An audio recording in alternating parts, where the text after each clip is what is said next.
नमस्कार, मी प्राध्यापक Balaji Babar. Maharashtra state board exam 2025 या परीक्षेसाठी केमिस्ट्री विषयासाठी जे विद्यार्थी तयारी करत आहेत या विद्यार्थ्यांसाठी चॅप्टर क्रमांक 1 ते चॅप्टर क्रमांक 16 या 16 चॅप्टरसाठी आपण महत्त्वाचे जे क्वेश्चन आहेत, मोस्ट इम्पॉर्टंट क्वेश्चन किंवा प्रोबेबल जे क्वेश्चन आहेत एक्झामला येऊ शकणारे अशा क्वेश्चनसाठी एक क्वेश्चन सिरीज आपण स्टार्ट केली होती. त्या क्वेश्चन सिरीज मधला हा 16वा व्हिडिओ आहे आणि त्यामध्ये आपण चॅप्टर क्रमांक 16 ग्रीन केमिस्ट्री आणि नॅनो केमिस्ट्री हे डिस्कस करणार आहोत. शेवटचा चॅप्टर असणार आहे आपल्या केमिस्ट्री मधला आणि या चॅप्टर मध्ये आपल्याला महत्त्वाचे जे क्वेश्चन आहेत ते पुढील प्रमाणे पाहिजेत.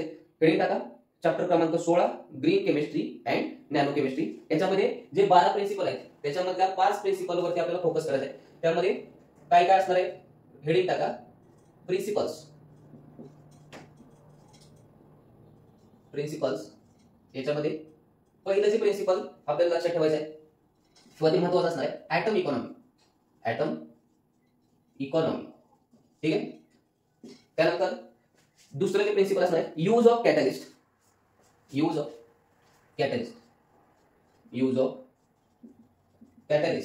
ठीक आहे. Third point prevention of waste by product. ठीक आहे. Right of prevention of waste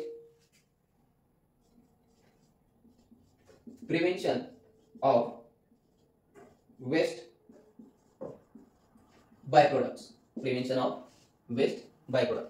त्यानंतर पुढचा जो पॉइंट आहे safer chemistry for accident prevention. हे प्रिन्सिपल आपल्याला करून ठेवायचं आहे. Safer chemistry for accident prevention येऊ शकते. ठीक आहे. तर 4 प्रिन्सिपल आणि रोल ऑफ ग्रीन केमिस्ट्री हा पॉइंट आपल्याला करायचा आहे. Atom economy, uses of catalyst, prevention of waste by product, त्यानंतर safer chemistry for accident prevention and 5वा जो पॉइंट आहे रोल ऑफ ग्रीन केमिस्ट्री. ठीक आहे. तर हा झाला एक पार्ट प्रिन्सिपलचा. जे 12 प्रिन्सिपल आहेत त्यामध्ये आपल्याला 4 प्रिन्सिपल फॉलो करायचे. त्यानंतर जो पुढचा टाइप आहे डेफिनेशन. याच्यामध्ये हा चॅप्टर जर जास्त वेटेजचा नसला तर याच्यावरती डेफिनेशन, ऍप्लिकेशन आणि प्रिन्सिपल याच्यावरती क्वेश्चन क्रिएट होऊ शकतो. ठीक आहे. आता डेफिनेशन आणि ऍप्लिकेशन कोणते करणार? Definition of green chemistry. ठीक आहे. ग्रीन केमिस्ट्री डेफिनेशन करा. त्यानंतर व्हॉट इज नॅनो केमिस्ट्री याचे डेफिनेशन करा. त्यानंतर व्हॉट इज नॅनो मटेरियल. त्यानंतरचा पुढचा जो पॉइंट आहे व्हॉट इज नॅनो टेक्नॉलॉजी. ठीक आहे. पुढची डेफिनेशन आहे what is nano particle. Right now what is nano particle. ठीक आहे. आणि शेवटचा या चॅप्टर मधला जो महत्त्वाचा क्वेश्चन आहे advantages and disadvantages of nano particle. Advantages and disadvantages of nano particle. ठीक आहे.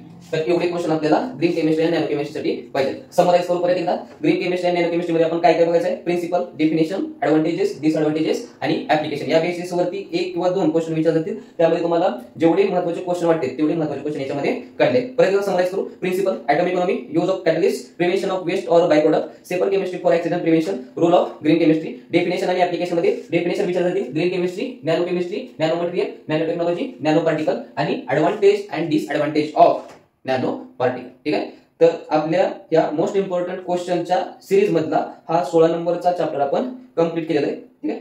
तर हे जे चॅप्टर आपण कंप्लीट केले किंवा हे क्वेश्चन तुम्हाला जे मी प्रोव्हाइड केलेले ते अगोदरचे जे क्वेश्चन पेपर आहेत त्याचं अनालिसिस व्यवस्थितपणे करून अगोदरचा क्वेश्चन पेपर व्यवस्थितपणे पाहून याचं अनालिसिस करून तेच क्वेश्चन पुढे तुमच्या समोर मांडले व तेच पॉइंट मी तुमच्या समोर इथं मांडलेले आहेत. ठीक आहे. तर पुढच्या लेक्चर मध्ये आपण चॅप्टर वाईज याचे व्हिडिओ लेक्चर आपण करणार 1 ते 16 चॅप्टर 12वीचे जे असणार आहेत त्याच्यासाठी. तुर्तास इतकंच. धन्यवाद.